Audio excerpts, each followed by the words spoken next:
Hey, what's up, everybody? Welcome back to a brand new edition of Wheel Talks with your boy Sonny Casebauer and Marty O'Connor. We got a special guest today, Scotty Sawyer. How you doing, bud? Hey, good. Thank you guys for having me. I really appreciate it. Hell yeah, man. You and I go way back, back to the good old days, basketball, NJB. Yeah. I mean, dude. what city? Villa Park. Villa Park. I dominated born, Villa Park. Born and raised. Born and raised. I've known Marty since I think we were maybe 10 years old, 11 years old, I want to say. Did you guys ever travel to La Mirada, play La Mirada NJB? Oh, yeah. We went everywhere. We Probably played. crushed your ass. Yeah, No, we I think played we everywhere. dominated you guys. Yeah, 100%. We played everywhere. I've known Marty since we were, like I said, right before, right in middle school, actually, is right when I met you, I think 7th grade. And yeah, man, a lot of good memories, bro. Yeah, for sure, dude. I'll speak for everybody. I'm sorry he had to go through that. No, this guy for so long. You know what I mean? This guy the is, worst. No, that's awesome, though. Scott has a great story that he's going to share with us today. But before we jump into that, let's pay some bills. We want to thank our cool sponsors for hooking us up and helping us out. Zappos, nothing but love for you guys. Yeah. And also, before I showed up today, I did a little standing, a little stretching in my new standing frame from Easy Stand. So I want to give them a quick shout out and some love there too as well. But this is going to be a great episode. We want everybody who is maybe going through a struggle right now, maybe dealing with some setbacks. Here's Scotty's story, man. And, it's real, it's raw, it's authentic, but it's going to touch a lot of people out there today. Absolutely, man. Yeah. Scotty, I just remember you being the crazy ass kid, that long hair. We were always just getting into it out, playing street ball, whatever. Then take that to high school and, let the games begin. Yep. I know you've dealt with a lot, in your life, more than most people ever could imagine. But what I love about you is just like your perseverance. You've always had that energy and that ability to attract people to you. You know what I mean? And I think what you're doing now and how you've come over, over the hump, with some crazy stuff, I think your ability to magnetize and, spread your message and, really do that is going to help a lot of people. So, I mean, if you want to kind of get into it, man, we could start. I mean, you want to get into high school? Things got a little crazy. Yeah, we can start. So, first of all, thank you guys both for having me on here. I really support everything that you guys do and you guys, you guys stand for. It's that's really inspiring, So it's like, sometimes I think about it and it's like there's certain things in life where I complain or I think about certain things are so terrible and so bad. And it's like, you got to think about dude, it could be just for everybody. I think about people, I see homeless people all the time. I see people that, are going through things that I've never been through, and I complain about, not having certain things, but it's like I have the basic things, a roof over my head, I can feed myself, I have clothes on my back, and, I'm healthy. And, so it's all about a state of mind, I guess, for me. And it's a lot easier for people just to say that, don't worry, everything's fine. Everything will take, it's in the moment, it's hard to think that way. But I guess for me, growing up, I grew up here in Villa Park and, my parents were older. My dad was 55 when he had me and my mom was 43. So, do you have any siblings? Yeah, so I had two sisters and a brother, and we have the same dad and a different mom. Okay. So my brother, he's 51 and I'm 31. There's a 20-year difference, and there was a 17-year difference between my oldest sister and I, and then a 15-year difference between my second oldest sister and I. So you're the baby. I was the only child basically. Yeah. I was the only child because by the time I was born, they were all way moved on. They were in college or they had already, basically moved out. So I grew up as an only child. My parents were older, like I said, and it was kind of I grew up without any accountability or no repercussions for anything I did. So it was more or less Riley and Travis, if they were doing something and their parents said it was okay, my parents would be okay, you could do whatever. If your two best friends are doing it, you could do it, kind of thing. Which was fine because they always, they were good kids and stuff like that. But I guess just growing up, I never had any accountability and anything. If I did something wrong, there wasn't really any there was No no punishment. punishment. No, like sure. if I got suspended from school, like I'd come home and tell my mom or my dad I got suspended, and like they would just be like, okay, like when do you go back to school? Like it was never like, Yeah. what did you do? Or like, What you was know. what was the worst thing you did in school that got you suspended? So funny story actually. So from first grade to sixth grade, I every year there was something that got me either suspended, after school detention, like every year. Like so when I was in first grade, for instance, I flipped some girl, like I gave a girl the middle finger when I was in first grade, and like so I got suspended for that. Actually in second grade, She probably deserved it though, right? Oh, for sure. She Yeah. said she called me fat or something, and Yeah. I wasn't having it. So, She you stole know, your candy grams, yeah, for for sure, sure. Yeah. Second grade, actually, there was I don't know what, there was like an angel or something. Nothing happened in second grade. I just got through the year. In third grade, I wrote like a bunch of bad words like in like my notebook, and like my teacher saw it. Like I thought it was cool to write like bad words, and like she saw it. So I got like sent home for like a couple days. In fourth grade, I pantsed this kid. I pulled this kid's pants down in front of the whole school. Like we were doing like the end of the year like pictures or whatever, and like I pulled his pants down in front of the whole school. Wait, did you get him bare ass or did you just Oh underwear? no, everything. And I brutal. I got pulled into the If it was office. Sunny, he would have just stayed there and Yeah. loved Yeah, it. I would have Like, just, so what's up? Pull him back up. Right, and they hit me with the whole like, if you were in high school, you could get like sexual harassment or Right, like some yeah. like whatever, and I just obviously I wasn't paying attention. I was just like, okay, cool. Well, I'm in fourth grade, so Yeah. like, what's the plan? And then fifth grade, fifth grade, I did something happened in fifth grade, and then I don't remember. But sixth grade, I had we weren't supposed to chew gum, and our teacher was super gnarly about it. And I remember she asked me if I had gum like 3 or 4 times throughout the day, and I told her no. And then like at the best timing, I was walking by my desk, and like I knocked my backpack over, and like the pouch at the top opened, and like seriously like 15 packs of like juicy fruit like fell out of it, and right in front of her too. And I was just like, so I got after school detention every day for the last 2 weeks of school. Oh my She like God. threatened For me, gum. yeah, for gum. Like, but I look back and like all those things are stupid, right? But like, Yeah. if I had any like repercussions to those, like for my actions, like I don't know, I think like all those little things like play a part into like as I got older, like as things, because and another thing, like I could never ever tell the truth like about, I don't mean about everything, but like when little things were happening that like I knew I wasn't supposed to do, or like something like that, I would get nervous, and like I still get the feeling sometimes I'll get nervous, and then like I just answer the question like how I think it should, like not the truth, like whether it's stupid or like it could be something small, but like I never got like reprimanded for that either, and like that's a huge thing, like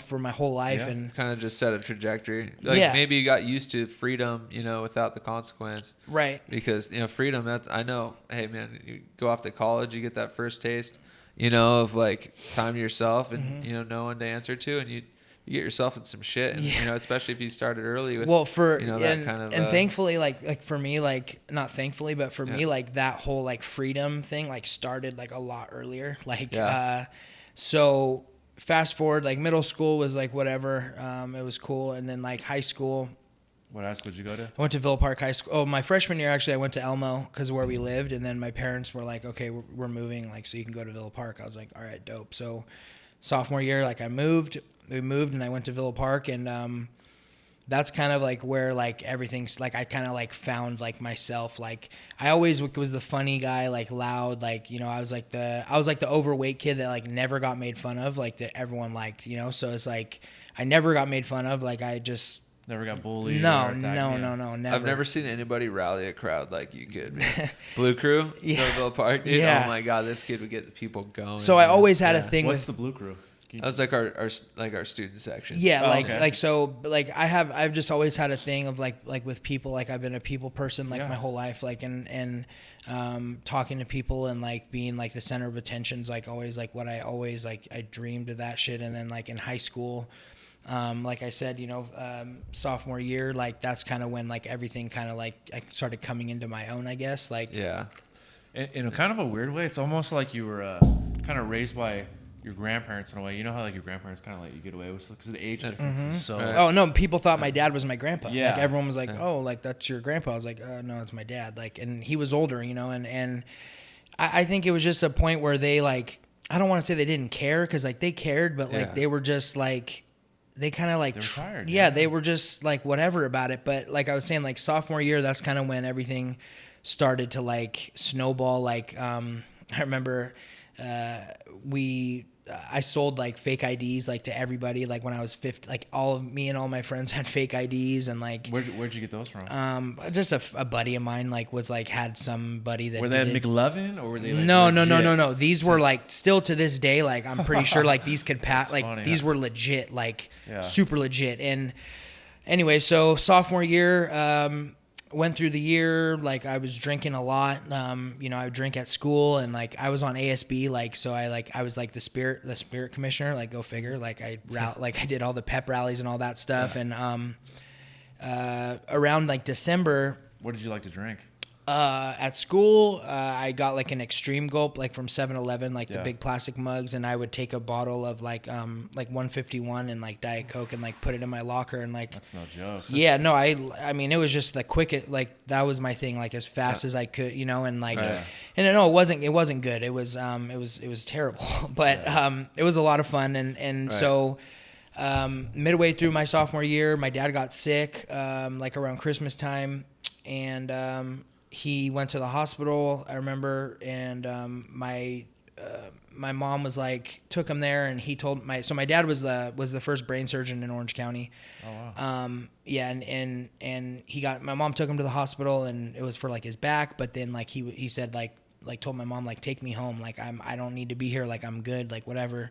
But the doctors were telling my mom like he needs to stay here, like he had cancer the year before, but like it went into remission or whatever. What But kind of like cancer was it? tongue and throat cancer. Okay. And my mom kept telling my mom like, please take me home, like I'm begging you. And my mom was like, no, like the doctors are saying like whatever, like you need to stay. So overnight, like the next morning, like my mom left and like came back the next morning, and like when she got back to the hospital, like my dad couldn't talk. He didn't know where he was. Like he was disoriented. Like he was like all fucked up, like overnight, like completely that's different. And turns out they gave my dad was like 71 at the time, and they gave my dad medication that you're not supposed to give somebody over 65 or with diabetes. And my dad had like full blown diabetes, and he was like 71. Talk about oversight. Oh Yeah, my no, gosh. and my mom was like, my mom till the day she died, like my mom blamed herself like 100% for my dad dying, because all she had to do was just take him home, and she wouldn't, because she didn't think that, you know, she thought my dad was just being stubborn, like take me home, you know, whatever. Yeah. And Which a lot of men are. right, and so I told her like, you know, but it didn't matter, like, you know. So fast forward a couple months, I was in Havasu with my friends, like we did the Havasu thing every spring break, and my mom called, and she's like, you need to come home, like your dad's not doing good. And so I remember driving home, and What a long ride that must have been. it was you know, it was weird for me, because like my dad was like my best friend, you know, and like for me, like he was always like, for me, he was like always there for me, you know, growing up and stuff. And it just like a lot of things, like I think about, you know, like just like little things that he liked to watch me do, like, you know, play baseball and like do karate and stuff. And it's easy to take that kind of stuff, like you know, like take it for granted, like he thought, right. like, and I always was like, why do you want me to do these things? Like, I don't want to do this shit anymore. Like Yeah. he just enjoyed it, you know? Yeah. And I remember getting there to the hospital, like at Hogue, and he was my sister and my brother were in there, and I asked him if I could just be like alone with them, and I went in there, and like I was like talking to him or whatever, and like after, like I said like I love you, and like I sat there for a minute, and like as I was sitting there with him, like the little thing, like the heart monitor, like flatlined, like probably like 3 or 4 minutes like after I got there, and I was just like, for me it was a bummer, but like for me it was like he waited, you know, like he waited for me to get there, I feel like, and I said my goodbyes and stuff, and you know, from there it was just as much guidance as he gave me, like, which he didn't. He was really quiet and like really like to himself, and like he was like always thought like he was like the smartest person in the room, which honestly, like he probably was, but like he wasn't arrogant about it. He was just totally quiet. Like he was an introvert, like totally opposite of me. Like we're totally opposite in that regard. And So yeah, he ended up passing away, and then How old were you again? I was 15, Oof. and then it got really bad for me, like in terms of like just drinking. Like that was my solution, you know. I didn't want to think about like that, and like my mom was a full blown like a cocaine. My mom was addicted to drugs. She did a lot of cocaine like before my dad met her. Not much as I was a child from what I remember, but then like once, like, you know, after my dad died, like she did it before he died, but after he died, like I didn't think it could get much worse, but what was the age difference between your dad and your mom? 12 years. So my dad was 55 when they had me, and my mom was 43. So it was like 12-year difference. But yeah, so I thought it was bad before my dad died, but like after my dad died, like it got really bad. Like my mom didn't spend much time at home. She spent a lot of time in Vegas, like gambling. Like she liked to gamble and like do drugs, and like that was like her thing. Like she would go out there for 4 days, come back home, sleep for like 2 or 3 days straight, and then go back. And like, so at this point you're taking care of yourself. yourself. 100% by my, like pretty much. I lived with a good friend of ours, with my buddy Hammer, and like basically I basically lived with them, and like I said to you before, like did whatever they did, you know. And were your other siblings around at the time? So my brother's always been local. My brother's always lived here in Newport, like pretty much his whole life. But my brother suffers from the same thing I do. Like he's an alcoholic, and he was like in the middle of like his career, like working a bunch and like drinking and like partying and like kind of like had his own life. But I never wanted him to like come like get me and like you know what I mean, like because I was with my friends and like I was still in high school, like I still wanted to like, you know. So he like to this day like blames himself like for like things that have happened to me because he didn't like come and like, you know. But I tell him, I'm like, bro, I didn't want you to, like, so you like, would have rebelled anyway. Yeah, it wouldn't have been change anything really for me, you know. And so then I you know, my mom was doing that for you know, 2 years. And so emotionally though, like at this state, are you just living like by the seat of your pants? Are you like really crushed inside and you don't like, what's emotionally, what are you really like at the heart of it? Well, to be honest, there wasn't much time. I don't really know how I was because I was so like drunk. I drank a lot. Like I literally drank like probably like 5 or 6 days a week, and the only reason I didn't drink like the 7th day or like Sunday, if you want to call it, is because like I like literally like I couldn't, like I was just too, like my body like just couldn't do it. But but that will tell you a lot about my emotional state, right? Because I couldn't be like sober and like just have like these thoughts of like, you know, like my dad's not around, like, you know, my mom's basically not around, like she's picking, like, you know, she picked like drugs and like her gambling addiction like over me, like, and it was very clear that she did that. And my mom, if you know my mom, like my mom loved me more than any mom like ever loved their son, like almost to like a point, like an unhealthy amount, like where like my mom would like, you know, call me like her baby and like all this shit, and my dad would be like, Yvonne, he's not a baby, he's 12 years old, like, you know, like, and she would always kiss me and like hug me and all this shit. But like when it came down to it, like when it was time for her to like step up, you know, and kind of like, you know, take care of me, like in a way, like she like ran, and now I understand, like, because I understand addiction and the way that works, like I understand why she did what she did now. So I look at it a lot differently now than I used to, because before I was like, she picked those things over me, like, and that's not the case. Like she suffers from like a spiritual disease, like to where she like doesn't know how to live life without like a drink or a drug, and like she didn't pick that to be that way. That's just how she is, and she didn't try to do anything to get sober and no desire to do that. So of course she's left to her own devices, and that's gonna lead her down like the wrong path, you know. And I look at it differently now, you know, growing like after it happened and in my early 20s, I was like, fuck that. Like, you know, like how could she do that to me, you know? Yeah, for sure. But it was different. I know now, you know, it's a little different. But yeah, so to answer your question, like my mental state and like inside, like, yeah, I still feel like today, from all the years of drinking and drugging, like the last 15 years, aside from the last like 10 and a half months, like, I'm still like that 15-year-old, like broken, like little boy inside that like didn't get enough love and that seeks validation from other people or women more or less than anything, because I didn't get like that love like from my mom, you know, and I seek that in forms of like women to try to like fill that void. Right.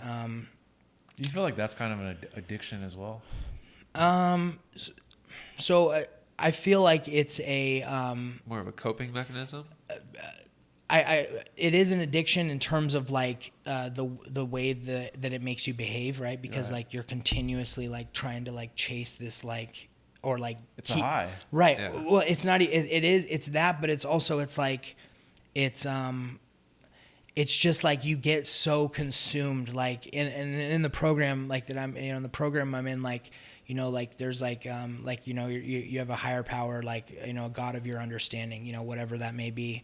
And like my friends like joke around, like, but it's like honestly not a joke. Like they would tell me like I confuse like my girlfriend like for like my higher power, because like because if I have a meeting or something to go to at night and like my girlfriend would be like, hey, like I'm gonna come over or whatever, like I'll be real, like 9 times out of 10, like I'm like gonna blow that meeting off and I'm gonna go like hang out with her, and like because I mean I'm in love with her, but like I think there's a lot more to that. Like it's like the motherly, like the way she treats me, the way that she is with me, that like my mother wasn't like that. Now of course it's not in a weird way, like not like she's like my mom, but like she does certain things for me that made me fall in love with her, like more than just like a girl that like I like, you know what I mean? Like she bought me like all my stuff for like my new apartment, like my bedding and like my body wash and like my toothbrush and like fucking all that shit, right? You know, and like, and to me that's like it makes me it hits my heart like differently than it would like you know, another guy, you know, like because I don't have that, like, so it's not really filling an emptiness that you're so it's for. An addiction, not necessarily an addiction, but more or less like it's like there's never enough. Like I feel like to put it into like like an image, like I feel like sometimes like I'm like pulling it like there's a rope, like there's a bucket at the bottom of the well and there's a rope, and like I'm pulling at the rope and like I'm trying to get that bucket like all the way up, but like the rope just never ends, like, and I'm just like constantly like battling like to pull it up, or like that's just like an imagery. I could actually totally relate with you. My friends used to joke and say that if they were hanging from the side of a cliff from a branch and the girl I was dating was hanging at the same time, I'd grab her and maybe come back and check on them maybe an hour or two later. But for me, it was more about stability. I grew up in a broken home. My parents divorced when I was 6, so I didn't have that stability. And I always found in relationships, shit can go bad, and they give me a certain comfort that my boys couldn't give me or anybody else can give me. Is like having that girl next to you and having that pillow talk, and that it wasn't always about the sex or anything physical. It was just that certain intimacy that I could only get from that. And I'd always find myself chasing that.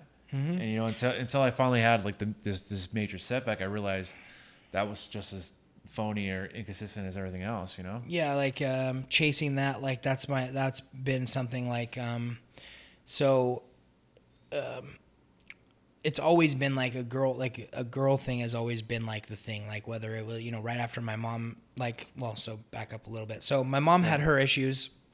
She would do the Vegas thing, come back, like whatever. So I didn't see her much.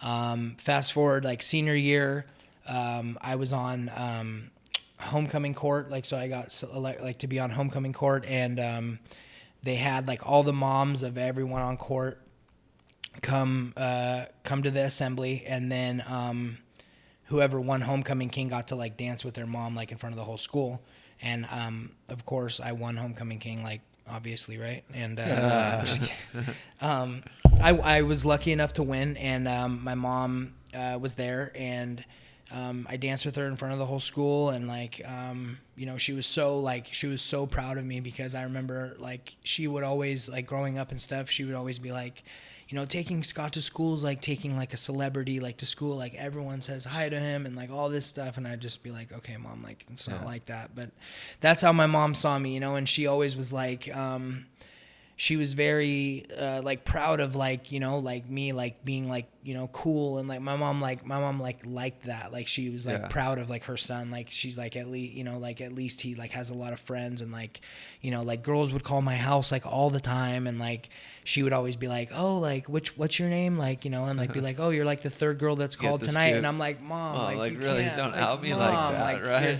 you know, she's like, what? And I'm like, you don't get it, like whatever. But she was just super like stoked on me about that, and so she, like when I won, like she was like, I told you, like I knew you would win, and I was just, you know, I was super stoked like to be there with her and like dancing with her and stuff, and what a moment. yo, dude, it was well, it turns out it was a lot more that moment was actually a lot more like sentimental to me than I anticipated at the time, because after that she left to go back to Vegas like right after that, and the following day was homecoming, like the dance, and like I went like with my girlfriend at the time, and whatever, went to like a little after party. Like I wasn't drinking at the time. I was like, you know, I just wasn't. And then I like got woke up at like 2 a.m. by like my friend's mom, and he's like, hey, like we have to go to Vegas. Like something happened to your mom. And I was like what? Like, and they're like, and she's like, yeah, like we have to go. And I was like, okay. Like, so I got up and like we flew out there, and my mom had a stroke, she had a stroke from her high blood pressure and like cocaine use at the slot machines, and she was in a coma. And so I went out there, and basically like the doctors were like, look, like one of two things is going to happen. Like we can either leave her on life support, and if she pulls out of it, half of her body, she'll be paralyzed on half, her whole left side of her body will be paralyzed. You'll have to take care of her, like basically like all like 24/7. Like she won't be able to take care of herself. And it's going to be like that, or we can pull her off life support now, and you know, kind of, and that'll just be it. And it was weird because growing up, like my mom always told me, like if I can't live like how I live today, like 100%, like enjoy myself, do whatever I want, like not need someone to take care of me, like I don't want to live. And she told me that on more than 10 times, like just randomly, like always would tell me that. And so I sat there for a little bit, and like I kind of like I thought about it, and you know, I told them that, you know, we're gonna you know, kind of like pull the plug on her, and like, and I was it was 11, she died 11 days before my 18th birthday. And I remember, like I said, the last time that I saw her alive was at school when I danced with her, like in front of the whole school. So I didn't, at the time it was like super, like it was dope, but like looking back, like that was that was like, so that decision fell on your shoulders. Well, yeah, because I was like the next of kin, like, right, so I was like her only child, and her sister like wasn't she didn't want to make that decision. And are you 18 at the time, 17, 18? I was 11 days before I was 17, 18, but like I think they either thought that, or I was just gonna make that decision anyways, because I was like her husband obviously wasn't around, and like it was just me. So you know, I think I made a decision based on what my mom had always told me, and like it was nothing to do with like me. Like I wasn't like I would have if she would have lived and like that wasn't the situation, and she would have been however she was, like I would have taken care of her as, you know, as if for every day, all day, whenever, however much she needed me to, you know. And but I feel like I made the best decision, you know, for her, and I guess, you know, I knew that she was suffering. Like she wasn't happy. Like she wasn't like, you know, after my dad died, like she'd always say like she would say stuff to me like, you don't know what it's like to lose a husband. And like in my head, I'm like, well, yeah, no shit. Like, you know, like it's kind of funny, but I'm like, yeah, you know what? I don't. And like, I can't blame her for any of the things that she decided to do, any of her like life choices. Like I really can't, because I don't know.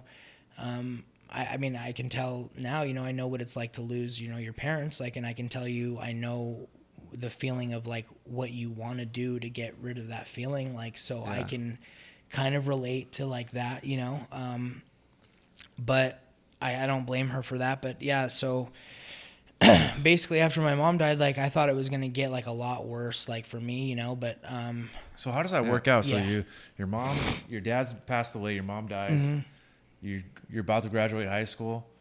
Do you just start taking over the house bills? I mean, how did that all work out? Okay, so I'll tell you. So I was paying the bills pretty much since I was like 12 for them, because like my mom was like the one in charge of that, but like she, you know, she wasn't like around a lot, or she wasn't like coherent enough to like remember to do that shit. So like our electricity would get shut off, and like I'd look and like we have like fucking plenty of money to pay it, but like it just wasn't paid. And like this was before like auto pay and like all that kind of shit, you know, right? So I was kind of already used to that. And so we had a house in Villa Park, and I was there, you know, by myself for like about a month, and like I was, you know, taking care of everything. Like, but then my parents had like a trust lawyer, like and a trust and all that stuff, and you know, they got rid of he got rid of the house, or you know, sold the house or whatever it was, and I was actually currently at the time I was basically living with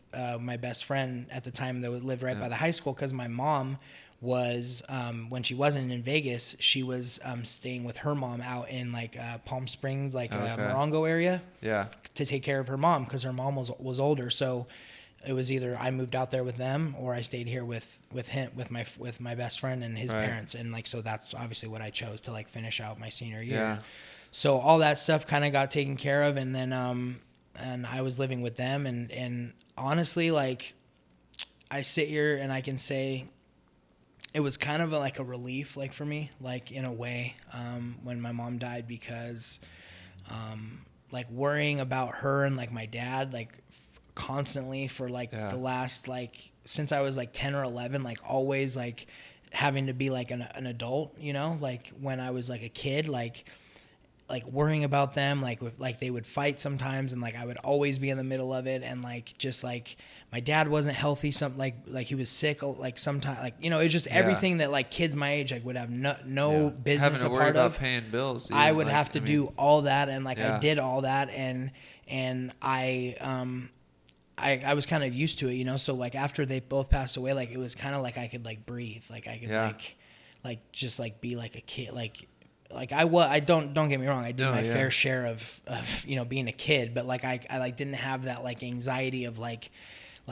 you know, going home after school, like what am I going home to, like, you know, like whatever, you know. And so after my mom died, it was just kind of like, okay, like, you know, what do I do? You know, I'm finally like okay, like to like, you know, just do like normal like kid shit, you know. And how did the, you know, mentality that you were in at that point? It seemed like you were a bit at peace, you know, like, you know, from the situation, but how did that, you know, translate into like your sobriety and how you acted like on a day to day? So after my mom died, so just so everyone listening, like I don't know, I couldn't tell you about sobriety up until literally like 10 months ago. Like, so I considered myself sober before, when like I wasn't smoking pills or abusing like my Adderall, like, and I was just smoking weed. Like that's what I considered sober.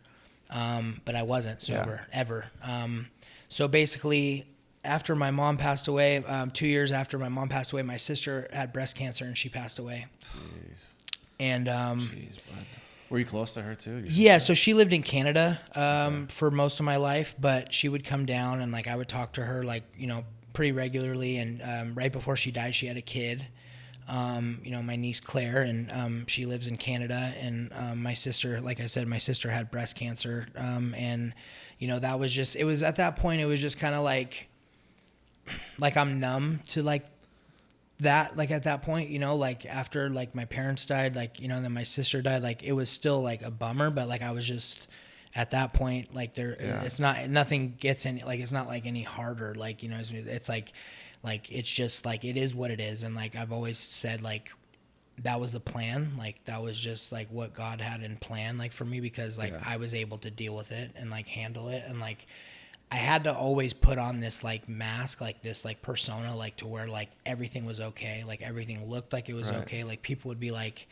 if you didn't know me, and like a girl, for instance, didn't know me, and I'd start talking to them, they would find out like things that happened to me, and they'd be like, wait, like your parents like passed away and and your sister passed away. Like I would never know that unless you told me. And like, that's how I wanted it. Like, cause I didn't want anyone to treat me different. I didn't want anyone to be different with me because of things that happened to me. I wanted them to just treat me like anyone else. And eventually they'd find out about those things. But so I spent this like decade, like from like 20 to 30, like with this like persona, like, or wearing this mask to where I projected like that I was like this tough, like guy that had everything under control, like, you know, wanted to do everything to please everybody and make everyone else happy and laugh, and at my expense, whatever that meant for me. It's like I didn't care about myself. It was just however it needed to come out to make everyone else funny, happy, whatever it was. Like that's what I did, and I did that for a long time. So how did your so it's kind of a recipe for disaster though, right? Because both your parents pass away, then you get a little bit of chunk of money probably. Yeah. And then you're hanging out with a crowd of people who are doing drugs, drinking, and you have no one really looking after you. Mm-hmm. So when did the alcohol and the drug abuse started to escalate? Like was it just a gradual climb up the ladder, or was there like a certain point where you're just like, yeah, I'm going to start So if you know me, pills, if you know me, it's like there's no like gradual, like really anything like it's 0 to 100. Yeah. So like I've realized that like I've done everything my whole life alcoholically, like meaning like, you know, it's either I'm not doing it or like I'm doing it, like doing it, you know, and like kind of to condense it, like I like the drinking, I didn't like drinking, so like I haven't had alcohol since I was 21, so like over 10 years I haven't had a drink, and that's because I got into working out and stuff, and like you know, to this day I still I'm honest about things, and like I have an understanding like with my higher power about like steroid use, which is looked at negatively in the sober community sometimes, because typically what happens is people relapse, like because they like people like, in my opinion, not to get off on a tangent, but people like to use steroids as like a reason like why they relapse, like okay. Oh, you relapse because you do like because of steroids, like whatever, like that's an excuse. Like in my opinion, I've been doing steroids for 10 years, for a little over 10 years. Testosterone, whatever. Deca, Anadrol, Tren, like I've done every steroid under the sun. But my point with that is that at 21, like the drinking like was bad for like me working out, right? Because like the steroid use, and like it was like it always like I always held water, and like it made like for gaining weight and stuff, like alcohol was like my enemy. So I was like, you know what? And my friends, I got to a point with my friends where they were like, dude, we hate going out with you. You always try to start fights, like you always do something, and it's like not fun. So I stopped. I just quit cold turkey. I went to jail. I went to jail for a couple months in December of like 2010, and for fighting or something like that. Pretty much. I hit somebody that I shouldn't have hit, and that was the first and the only time I've ever done that, and I was not in the right state of mind when I did that. But domestic violence or whatever. I was in jail on Christmas, and like I woke up and I was like, I don't belong here. Like, if I wasn't drinking, like I wouldn't be here. So like I'm over it, and like so I just stopped. But then what happens with me is like I stopped drinking, and like I didn't really like, I liked weed a little, like still, but it was whatever, like it didn't really do much for me. And then I met some people that were taking painkillers, like just eating like Norcos and stuff like that. So I was like, oh, like, well, these aren't going to make me gain weight. Like they're just like, but I'll feel fucked up. Like, so, you know, so I started doing that. And basically I was spending this certain amount of money on like these pills, whatever. And then I met these other people that were like, hey, you spend like $50 like on these pills, like 10 of these pills. Like, why don't you spend $50 and buy one of these oxys, and it's going to last you like a week? And I'm like over here, like, how is one pill going to last me a week? Like that doesn't make any fucking sense. Yeah. Come to find out, you like you get like a hose clamp, like, and you take off the time release, and you rub the pill on like the hose clamp, and it shreds it down to like a super fine powder, and like take a little, you like snort it, and like one little line of that is like equal to like 2 or 3 pills that I would eat and swallow, and I would be like just as fucked up. So I was like, whatever. But then for me, like, it doesn't just stop there. Like, it always, like, it obviously, like, you know, gets worse. Yeah.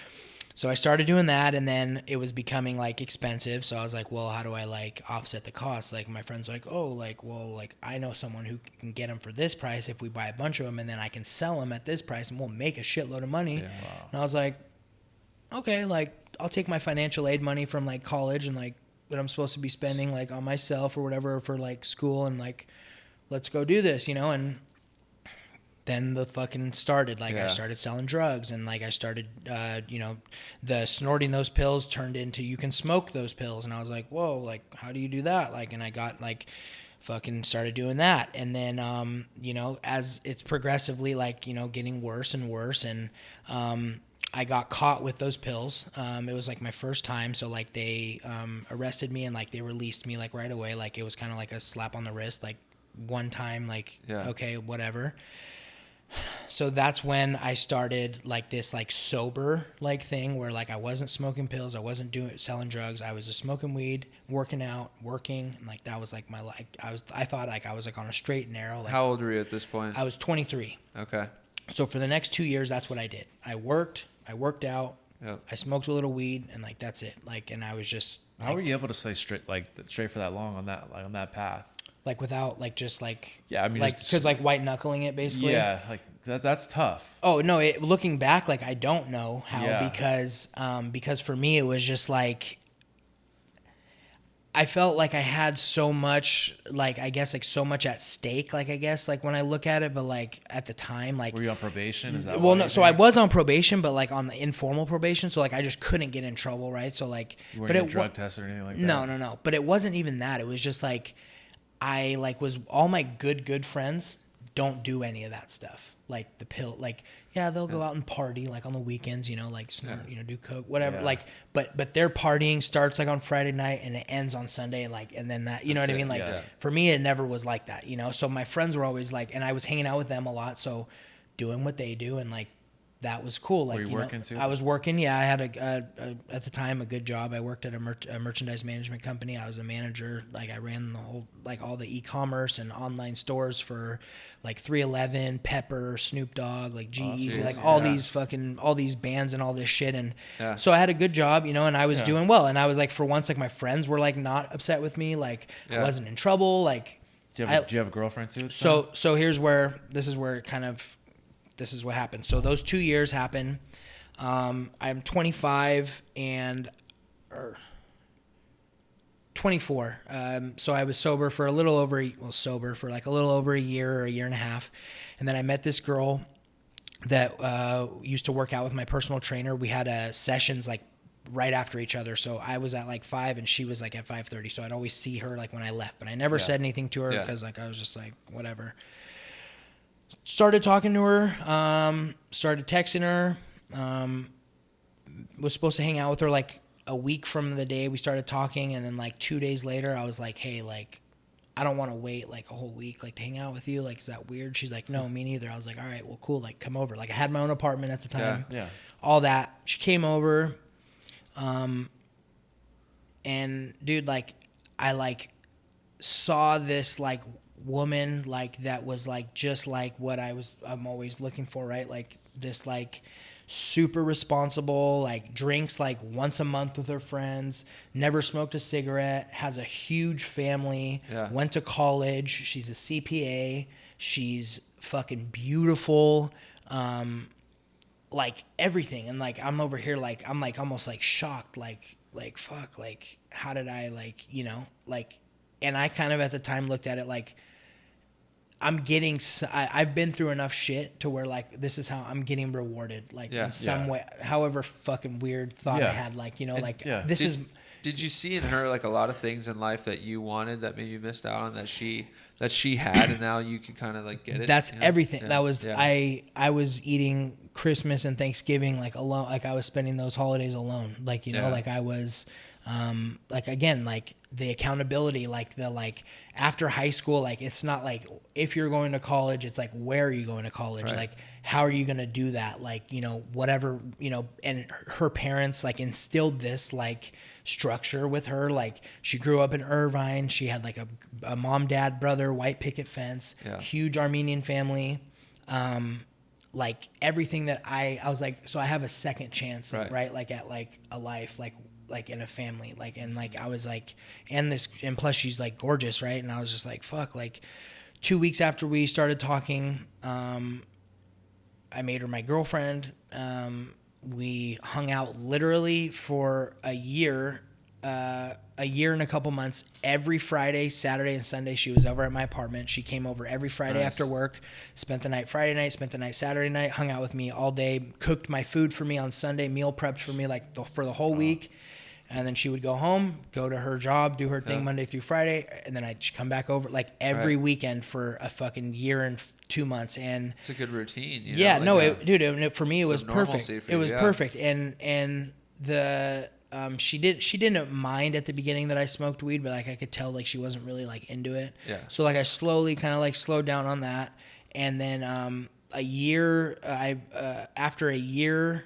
I asked her parents, I went over to her parents' house. I said, hey, I want to marry your daughter. I said, I just want to get your guys' blessing. Like, what do I just want to make sure, it's cool with you guys. And they're like, look, like, we love you. Our daughter loves you. Like, we give you our blessing under one condition. And I said, what's that?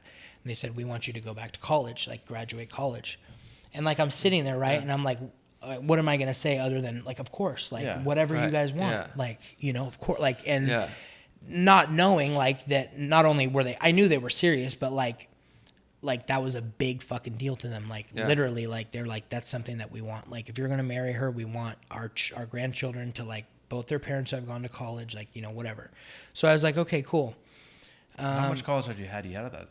I did like a couple junior college. I did like two. Dude, I had like 80 credits at like SEC. So like I went and like did my thing there, but I like had no intention on like that was it. Like do that and like I'm not going any further. But like this is just what I'm supposed to do 2 years after high school. Like go to this community college, like whatever.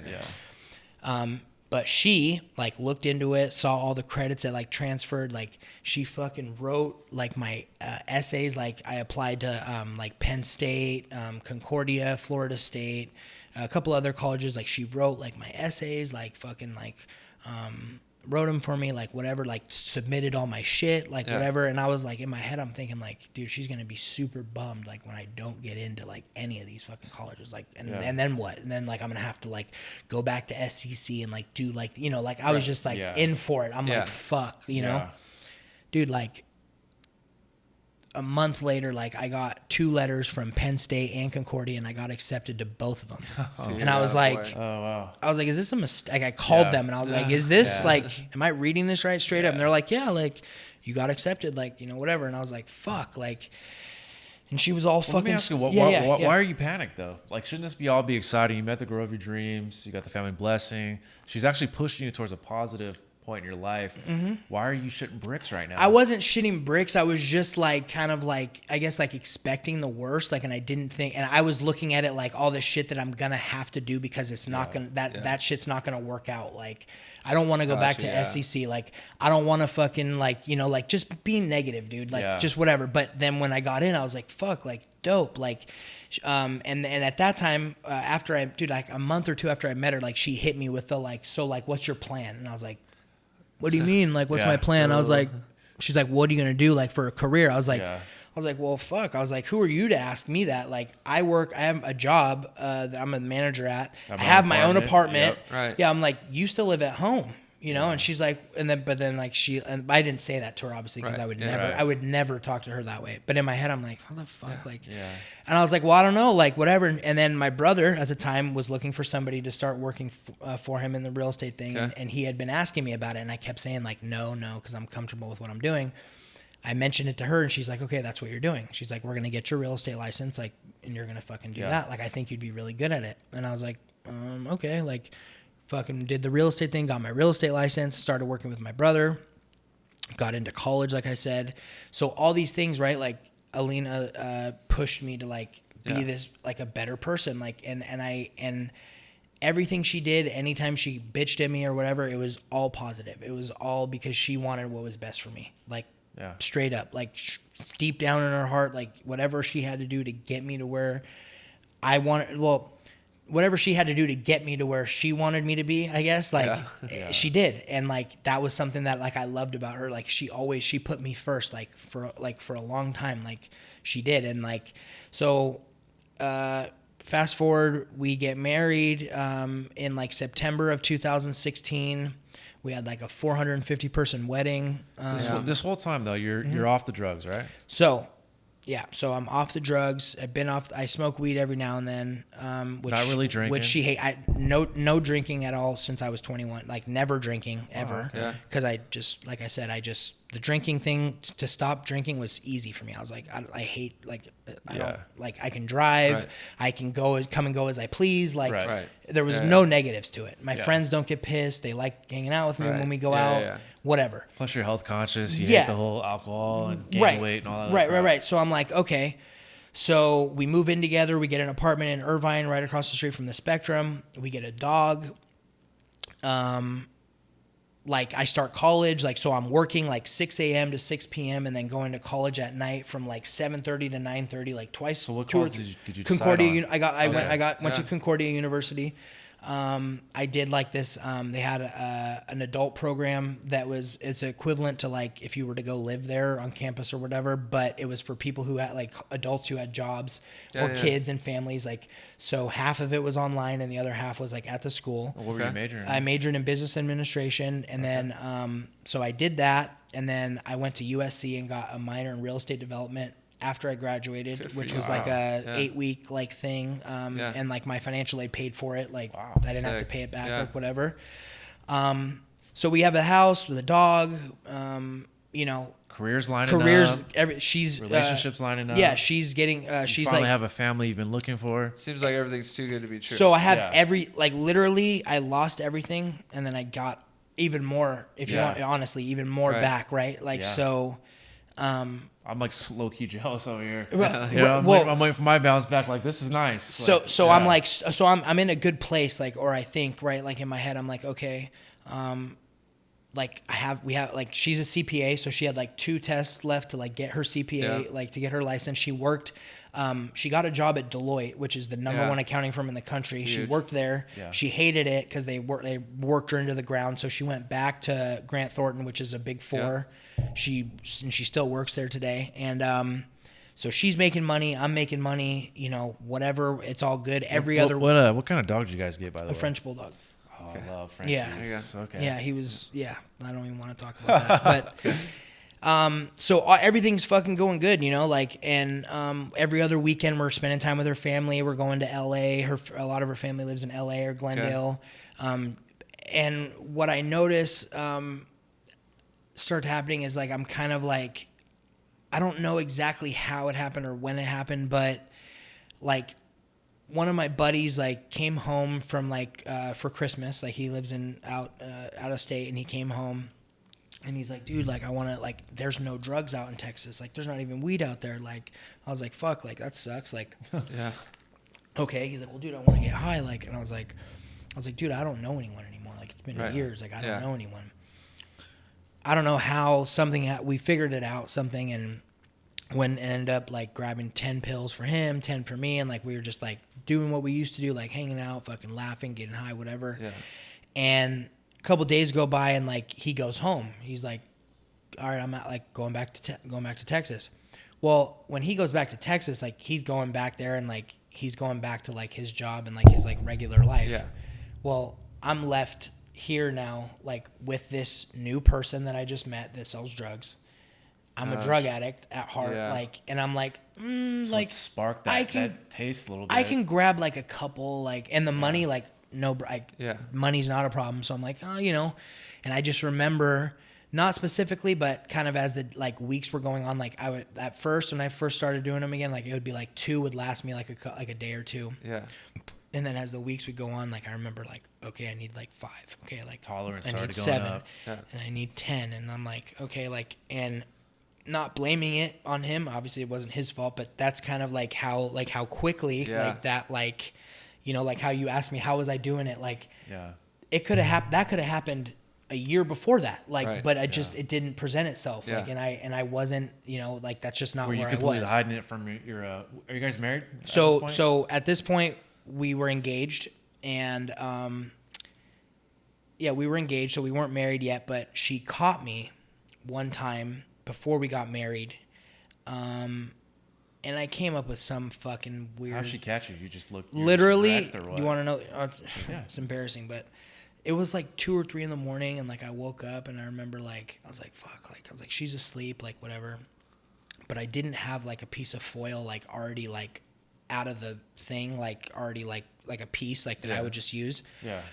So I was like, well, I can't go into the kitchen and like grab one, like it's too loud, like, you know, like whatever. So I was like, okay. So like I took the whole roll like into the bathroom, and like literally like I was like, okay, I got it. And like as like I went to like rip it, like it like didn't rip like how it was supposed to, and like it made like a loud noise, really loud. And she like woke up and like literally walked in the bathroom, and I was like what was I doing?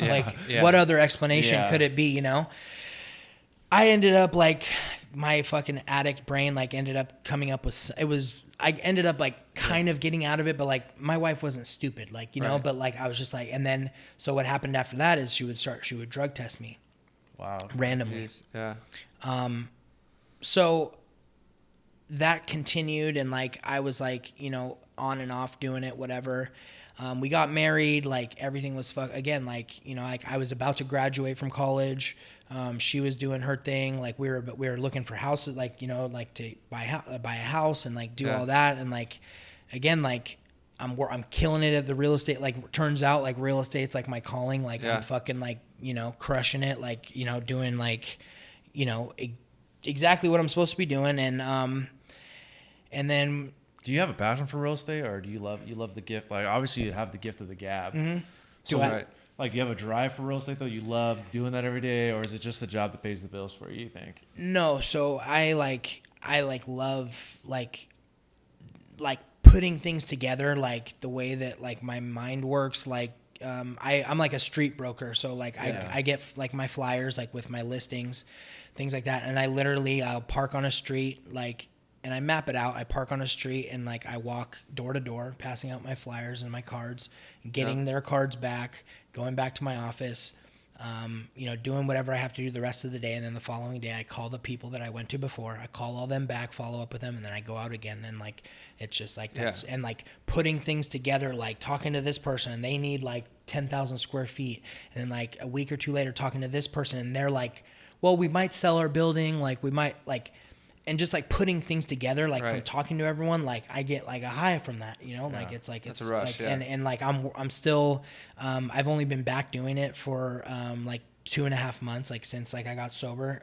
But like, like there are times, dude, like I work a lot, like, but there are times when I'm like, fuck this. Like, you know, like I like, you know, like I want to like cut out early or whatever it is. But like at the end of the day, like I'm there like 10 or 11 hours a day. And like, I know that like, if I don't work like that, like it's easy for some, like, and like, pretty much.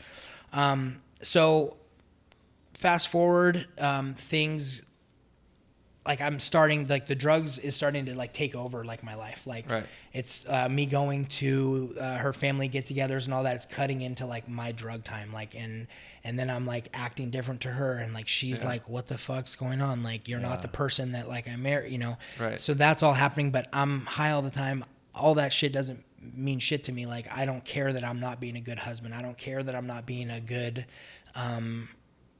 friend. I don't care that I'm like basically tearing this girl, this woman that like did everything for me. I'm tearing her apart. Like, and I could care less. Like, because not that I could care less, but like the drugs could. Like it didn't matter. Like it didn't matter if it was my mom, like that I was doing that to. Like it wouldn't have, dude. It wouldn't have mattered like at all.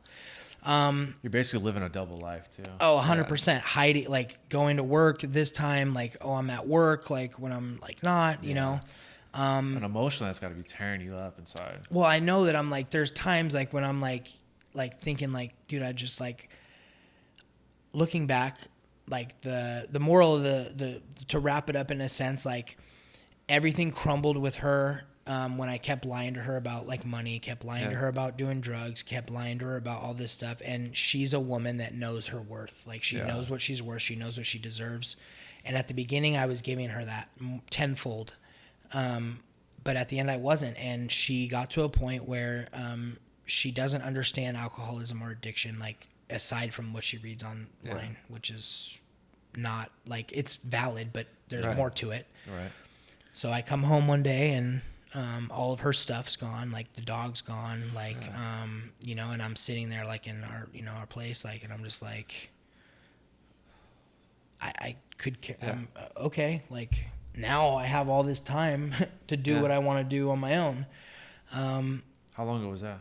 So she left me in October of 2018. And then, fast forward, 2 months, like around Christmas time. And I started selling drugs again because like real estate, I wasn't putting as much effort into real estate and time. So like I had to like, you know, make money somehow. And so this was your rock bottom. This is it. So this is kind of where the turning point happens. So I'm selling drugs. I'm putting like ads on Craigslist, like to advert. Like that's how I'm getting like new people like to sell drugs to, which is like a new thing. So it's like, how would you put that on an ad, by the way? I'm just curious. you put like blue Roxy board shorts like for sale. Like, okay.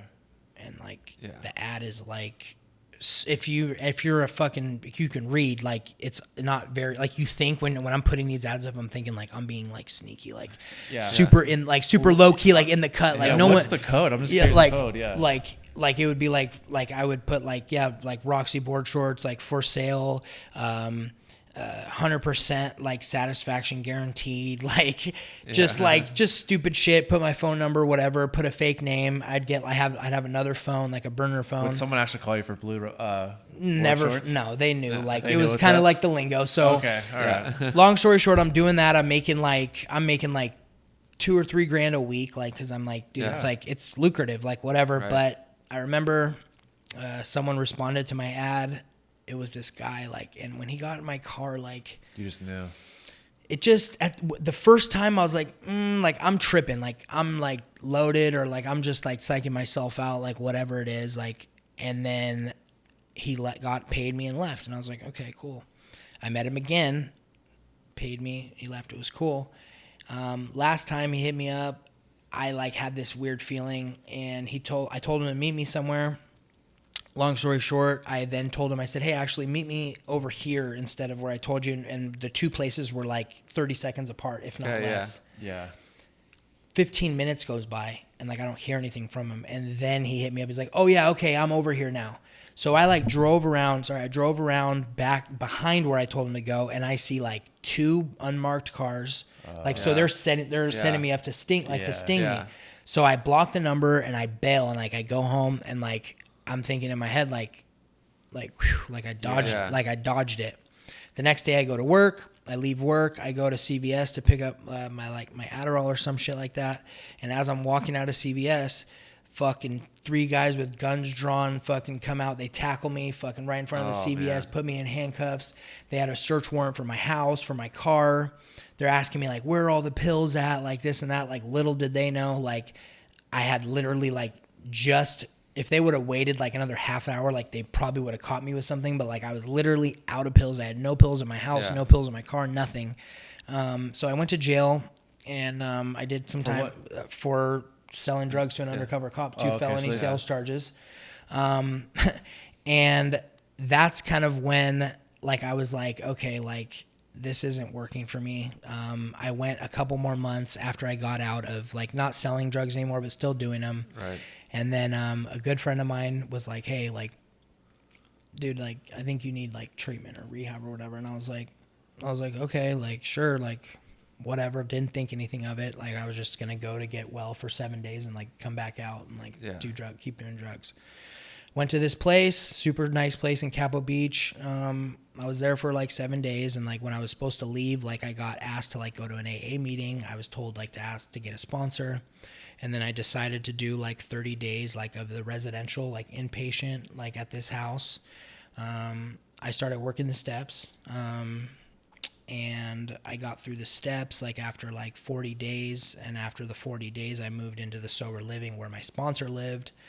I started sponsoring other guys.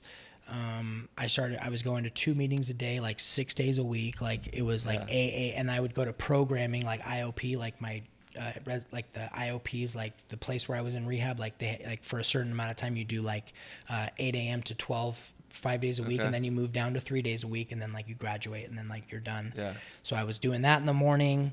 Then at night I was going to meetings. Like my whole day and everything was like AA, like full blown. Cause I was told if I treated AA like I treated my addiction, like in this, like 100%, I could get like anything I wanted out of it. Like I could have a life beyond my wildest dreams. Like, and when they say that, like at first I'm thinking like, oh, like I'll get like the girl back and like my house and like, no, what it means is like a life beyond your wildest dreams, like to where like you're like free, like you're not controlled by something constantly. You're not, you have like a little bit of peace, a little bit of serenity. Like you fucking are okay with yourself. Like when little things happen or fucking life happens, like your solution isn't a drink or a drug. It's calling somebody. It's, you know, and my whole thing, like to people, if you're struggling like with addiction, like I look back and like the one thing, well, I have many regrets with Alina, but the biggest regret with her was all I had to do was tell her like I needed help.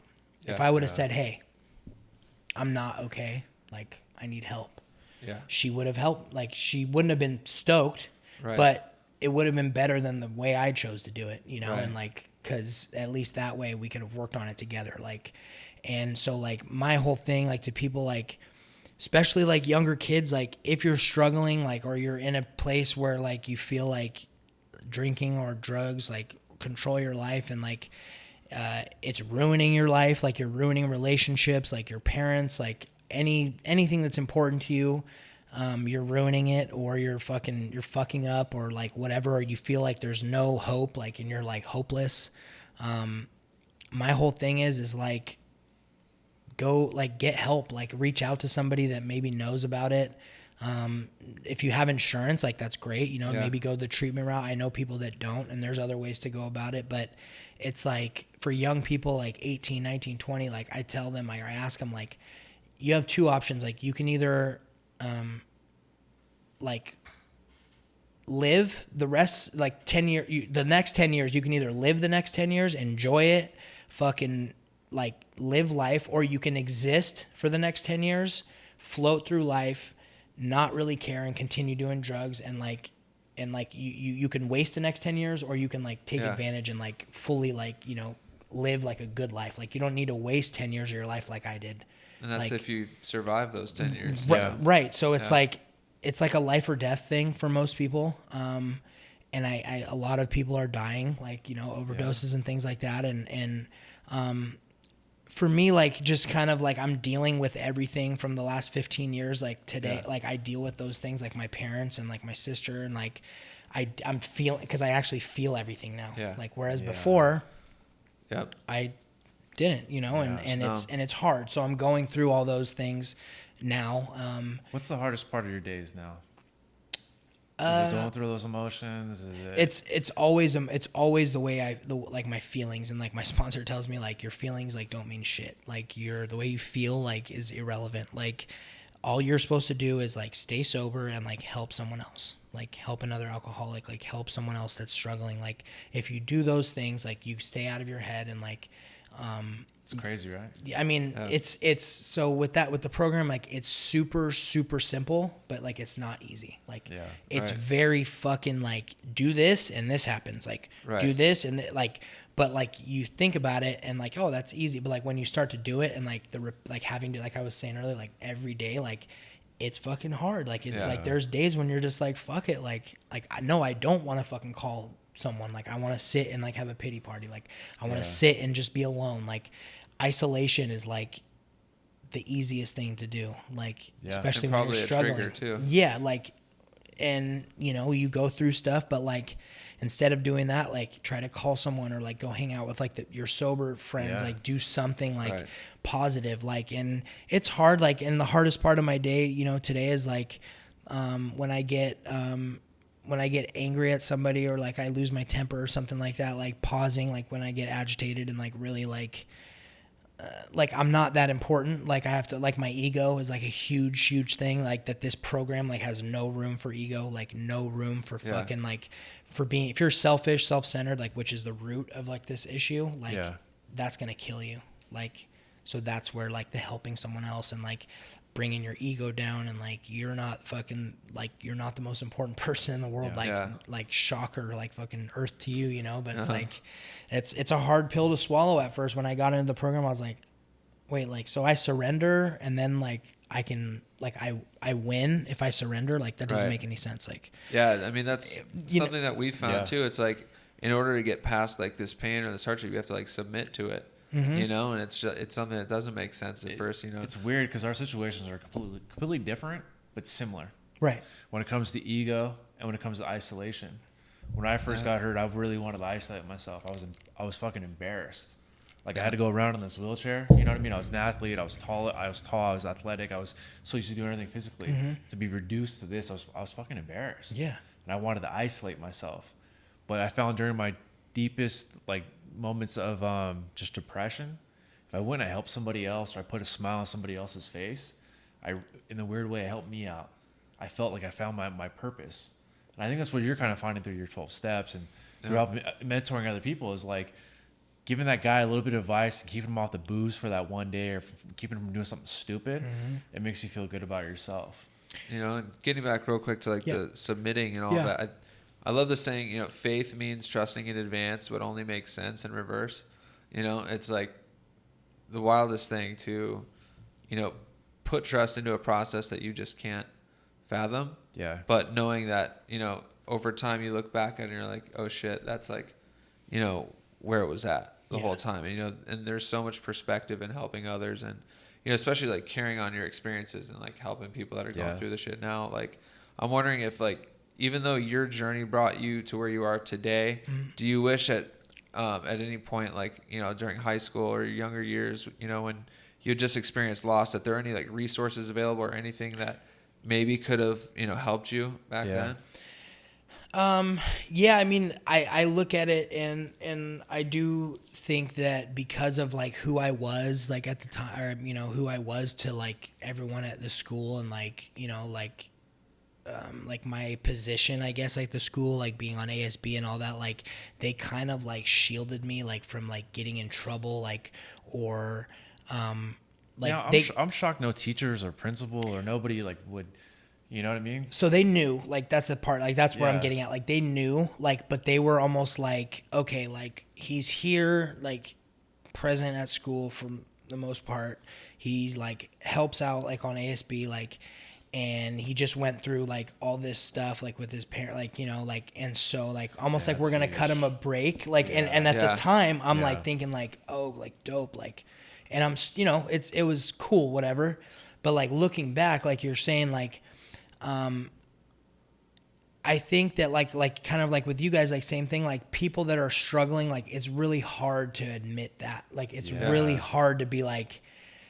hey, like I'm not doing okay, like, hey, like like, because it's just like an uncomfortable, like you don't want to feel like a loser, you don't want to feel like, you know, people judge you, like you don't want to feel like that, like, and so as much as like, I do, I guess I wish like maybe there was like something like to like a program or like something, like I also feel like if you're in enough pain, like you're gonna seek like help, like somehow, like does that mean that I guess to answer your question, like, I do wish there was something, but here's the part about it is like, if there was something or someone or people, like a group or whatever that was there, I wouldn't have, I wouldn't, because I was like, oh yeah, like, oh, you have a problem, like, like I don't have a fucking problem, like you have a fucking problem, like I'm good, like, and if you don't like what I'm doing, like it's your bad, like what do you mean, like, so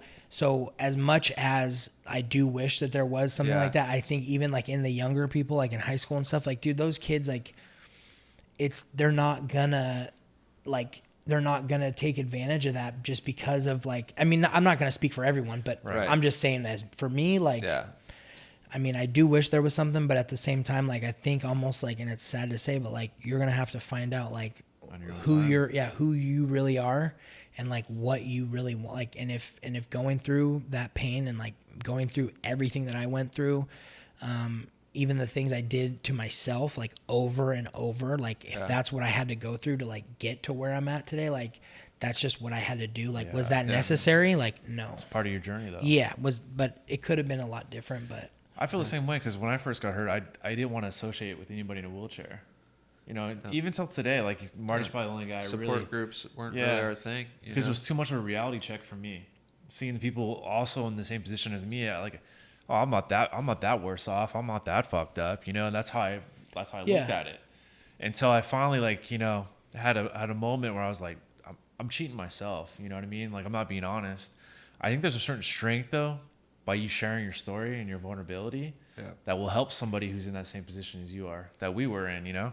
We kind of found it in each other, like talking about it, like, damn, okay, I'm not the only guy struggling out here. Like, it is real, you know what I mean? It's huge. Absolutely. Yeah, no, like you guys have a common, like you said, like your stories are like different, but like super like alike too, you know, like, and like for me, like, I'll be real, like I've never met anybody that's been through what I've been through. Like, and to be perfectly honest with you, I don't want to either, because that would mean that there's someone else that went through what I did, and like I don't. And not selfishly, but honestly, like I don't want that. Like if I did meet somebody, like it would be like, you know, relatable, but I haven't. And also like in the back of my head, I'm kind of like thankful that I haven't, because like I don't want anyone to go through what I did, like for their whole life. Like I just don't want that for anybody. But for me, it's just like being today what I am is completely different than what I've been my whole life. It's just totally different. And like today I can say that like I confidently, like I wake up and I have this like little bit of peace, like this little bit of like calmness to me, like to where my head's not racing like 100 miles a minute. I'm not constantly thinking about, you know, did I do this? Did I not do that? Like, it's like just a little bit of peace. But every day that I still go to a meeting every day. I still work with other men. Like I still do the things that I was taught early on, because like you said, it's like an everyday thing. And my life is just a lot better now. Like the quality of life is just a lot better today. And I'm still going to go through all the emotions and all the feelings. And like, there's still days when I get sad, like, you know, my mom's birthday, like her anniversary when she passed away was in October was a rough month for me. Like it was my mom's birthday and her anniversary when she passed away. And it was hard. Like, and I went through that. Like I was like, you know, but I got through it. I called people and I didn't get loaded and I didn't drink and that's like okay. So. Yeah, well, good for you on that, man. You know, we're super proud of you to hear.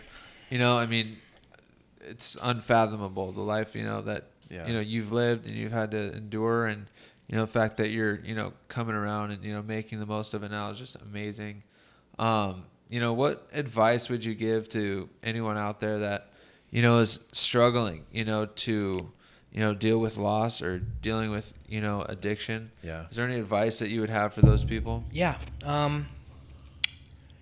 If you're dealing with loss, whether it's like a parent or a sibling or a loved one, a friend,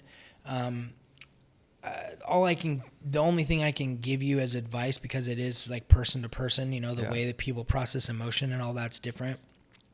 For me, what I suggest is that if you're somebody that's going through loss and you're not someone like me that doesn't have to, your solution to not thinking about those things, or you're a person that doesn't have to have something to block those feelings out, I recommend like sitting in it and like feeling it, like, and processing it like 100%, like whether like I go to therapy like once every week, like to deal with things that are outside of the scope of like my step, like my program, like, cause there's things that are out of the scope of that.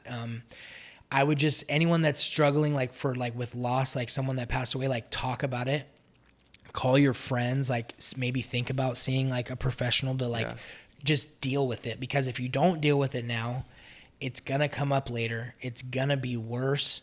But also if you're like me and something like that happened and you turned to the best solution that you have in mind, or your best solution, which was my best solution, which worked for a long time, which is drinking or doing drugs.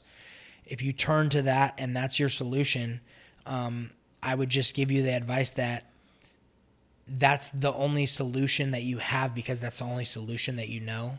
And there's a chance that if you use that as a solution, you might have a problem.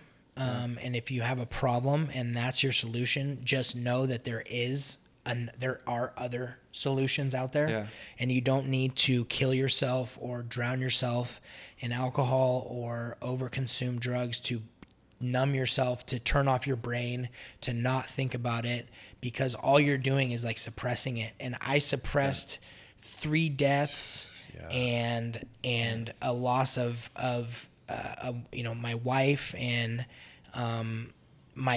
basically losing my life. I suppressed all that stuff for 15 years, and I'll tell you that you can't run from it. You cannot run from things like that happen.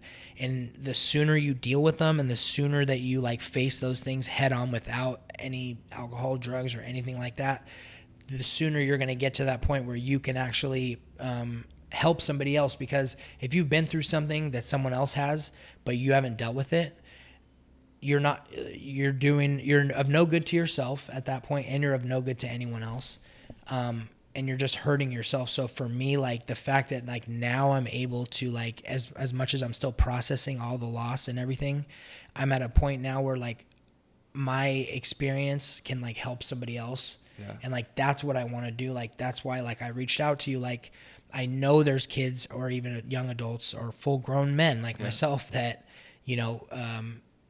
look like everything's good, everything's fine, but when they're not around people, they're doing other things to cope with the way they feel and what they're going through. And again, that's just, it's delaying the inevitable, and you can't run from your feelings. And you just, I would just recommend, it's okay to not be okay. It's okay for you not to have everything under control. It's okay to ask for help. It's okay to be vulnerable. It's okay to not be okay. And just, that's the biggest thing. If you know that and you can live that, like, and not feel like you have to hide or like look like everything's okay, like it's okay to not be okay. Like it's okay.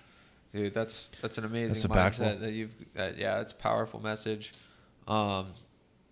Just a powerful story. And again, I really appreciate you guys giving me, your platform and your time. Of course, bro. Thank you for, bringing your vulnerability and your truth and, your experience. I think it's going to help a lot of people.